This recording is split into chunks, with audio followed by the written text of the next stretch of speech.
teman-teman, kembali lagi bersama saya di channel Tasya Limur. Kali ini saya akan memberikan informasi kepada teman-teman tentang teks negosiasi. Nah, saya juga ingin berterima kasih kepada teman-teman karena teman-teman selalu menemani saya dalam mengerjakan tugas keterampilan-keterampilan saya.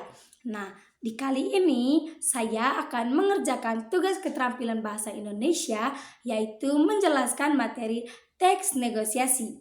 Nah, sebelum saya memulai pada materinya, saya ingin bertanya kepada teman-teman, khususnya teman-teman kelas 10.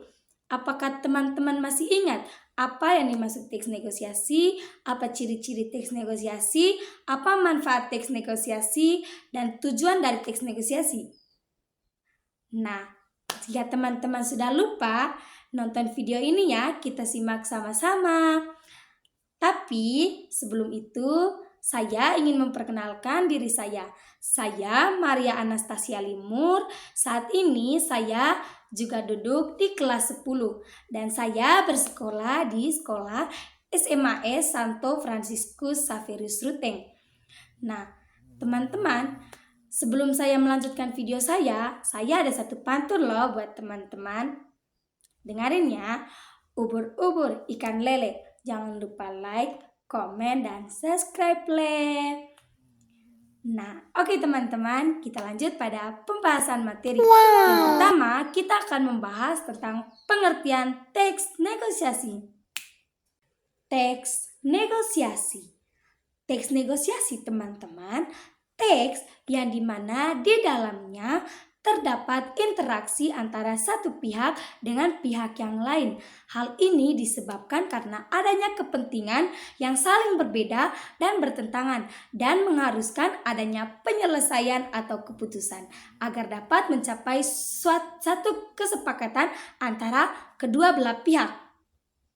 Yang kedua, ciri-ciri teks negosiasi. Nah, teman-teman tahu tidak ciri-ciri teks negosiasi ada berapa? Nah, ciri-ciri teks negosiasi itu ada 4. Yang pertama adalah menentukan solusi dan menjadi sarana menyelesaikan masalah. Yang kedua, membuat kesepakatan atau perjanjian.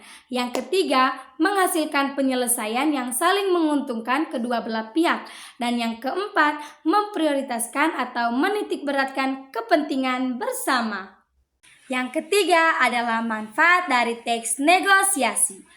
Manfaat dari teks negosiasi adalah teman-teman untuk melakukan jalinan kerjasama antara institusi, badan usaha, atau perorangan dalam melakukan sesuatu usaha dalam kegiatan kerjasama atas dasar saling pengertian.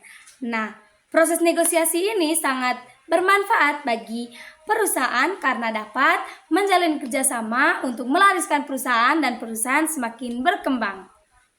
Yang keempat adalah tujuan dari teks negosiasi. Nah, tujuan utama dari teks negosiasi adalah teman-teman untuk menyelesaikan masalah tanpa ada yang dirugikan. Kedua belah pihak saling menguntungkan satu sama yang lain. Teman-teman tahu tidak? Bahkan teman-teman pergi ke pasar saja sudah melakukan teks negosiasi. Misalnya, Bu, harga baju itu berapa? Nah, ibu itu menjawab 65.000. Nah, Anda menawarinya dengan harga 50.000. Jadilah penawaran di sana hingga pada akhirnya mendapatkan hasil. Nah, ketika kalian ke pasar, itulah juga yang disebut dengan teks negosiasi. Teks negosiasi juga bukan hanya soal tentang penawaran saja atau hanya terjadi di pasar saja. Tidak teman-teman, negosiasi juga terjadi di mana saja, di perusahaan, bahkan di kantor-kantor pun kita dapat melakukan teks negosiasi. Nah, baik teman-teman, kita sudah belajar tentang teks negosiasi. Sebelum saya mengakhiri video ini, saya ingin mengucapkan terima kasih kepada teman-teman yang sudah menonton video saya. Semoga penjelasan yang saya jelaskan tadi dapat bermanfaat bagi teman-teman. Mohon maaf jika ada kata-kata atau penjelasan yang kurang jelas. Dari dalam hati saya ucapkan minta maaf. Dan semoga apa yang saya bagikan pada malam hari ini dapat berguna